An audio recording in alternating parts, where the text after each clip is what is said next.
This is log 8, test 11, probably by now. I don't even know, to be honest.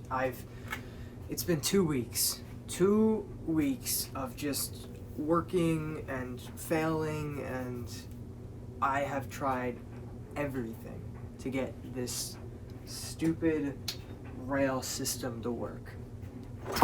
And I got it to work multiple times with multiple different setups and parts and systems, but nothing holds, nothing connects with what I'm using.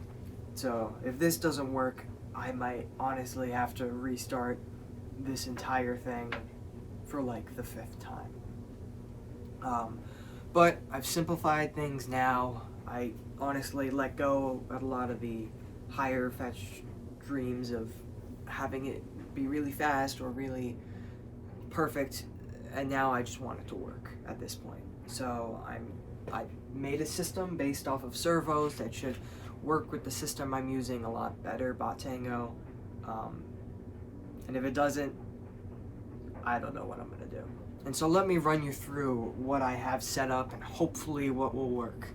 So like I said, I've tried so many different things. I've gone through so many different types of motors and things and miracle answers that did not work.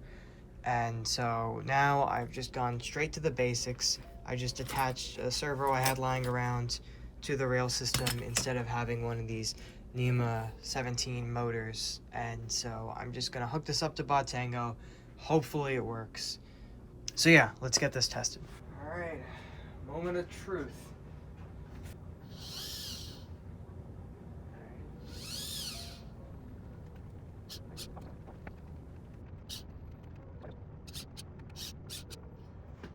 All right, so I think it works. It's really not perfect. It really doesn't do too much, but it moves, and my God, that is honestly the most I can ask for right now. My original plan was to get this thing to go from up here to down there like that, and have full range of movement, but now this is at its max. That is at its minimum. I have probably 3 inches of space to move, and it takes, I think, a second to get from there to there.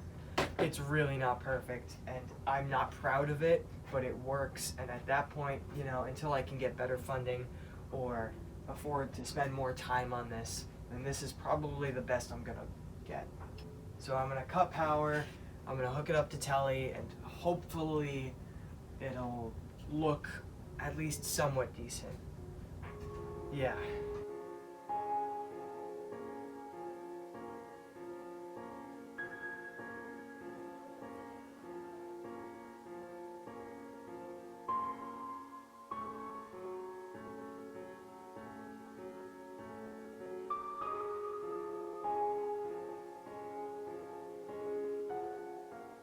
Okay, so I have everything connected and set up, and so right now what I'm going to do is I'm going to go into Botango, and I'm going to test the lowest and the highest this thing can go. I think I already have it set at its lowest, so I don't think it's going to be able to go any further than that down the fretboard, but if it can't even make it to the top, frankly, it's probably not even worth having. So I'm going to test and see if it's even worth it for the V1A. So this is it, its absolute lowest. That right there is its absolute most. And that is really not that much. Wow. So that's at its highest. That's at that lowest. Oof, that's really bad. Um, I'm gonna do, just because I don't want to rebuild this thing for like the 100th time, I am going to do a short test animation, see if I can get it looking believable. Maybe I'll add on a hand or something. Just try and get this to look somewhat believable. And if I can get it to look believable, I'll probably just keep it for the V1A and then upgrade in the V1B. Um, so yeah, right now that's what we're dealing with. So yeah, that was log 8 and test 12, 13. I don't even know at this point.